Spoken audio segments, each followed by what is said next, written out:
Body হয়ে যায়। ওই জন্য আর্থিংয়ের প্রয়োজন হয়। তেমনি আমাদের এই যে শরীর, আমাদের এই শরীরটাও মাটির সঙ্গে আর্থিংয়ের ভীষণভাবে প্রয়োজন। কিন্তু আমরা কতটুকু মাটির সঙ্গে মিশতে পারি? সারাক্ষণ ঘরের মধ্যে সেটাও স্লিপার পরে হাঁটছি, হ্যাঁ, আর বাইরেও পায়ে শু থাকছে,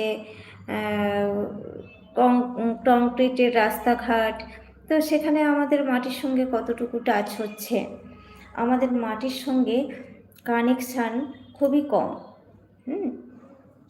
ওই জন্য দেখবেন শহরের মানুষদের সঙ্গে গ্রামের মানুষদের তুলনা করলে গ্রামের মানুষরা অনেক সুস্থ, কেননা তারা মাটির সঙ্গে কানেক্টেড বেশি। মাটির সঙ্গে যদি কানেক্ট করা যায় নিজের শরীরকে, সেখানে শরীর অনেক সুস্থ এবং সতেজ থাকবে।